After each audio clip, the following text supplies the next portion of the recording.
Hello everyone. The main character is a mercenary named Rinshaw. He drives up to the gates of the Morris toy manufacturing company. Morris, the company president, turns out to be the assassin's next target. He looks through the shelves of toys and finds a green fairy. Rinshaw makes sure the target is in the building and begins his preparations. He assembles his pistol and puts on a mask. He uses a phone which says it's a bomb, and a countdown begins. A guard grabs him and, running outside, falls into an ambush. He takes the keys from the guard and disables the security cameras.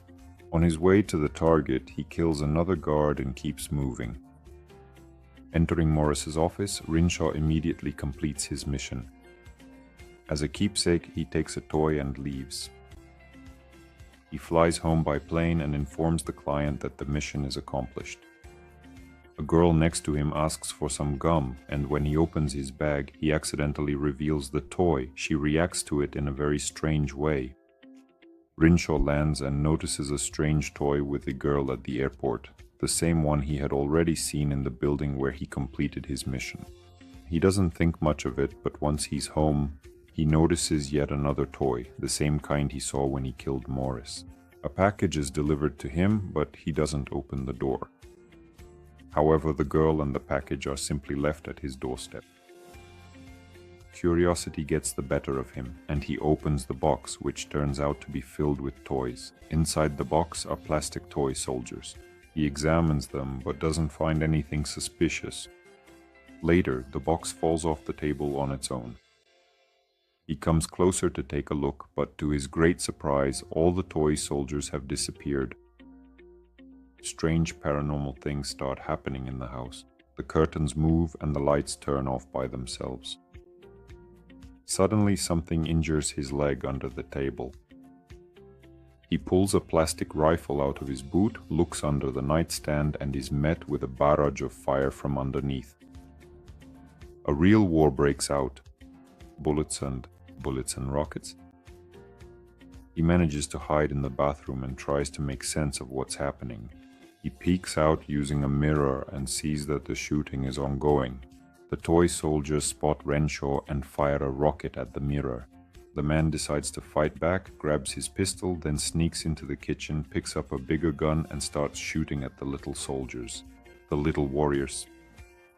He flips over the couch and sees a lot of tiny bodies. The surviving soldiers help the wounded and get into a jeep. He sees that they're trying to escape and starts crushing them like ants. And so it would seem the army is defeated. Military helicopters burst out from under the nightstand. They're much more serious than the infantry and open fire. Rinshaw manages to hide, but he's wounded.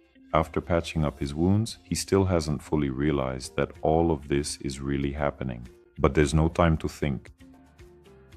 The door explodes and the helicopters fly inside, but Rinshaw catches them and throws them into the toilet.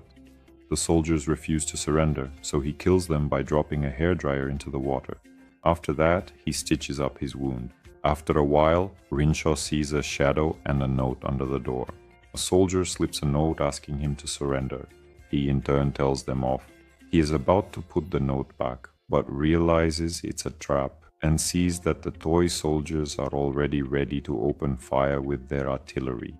They blow the door apart and Rinshaw climbs out the window to escape. But it's the 14th floor.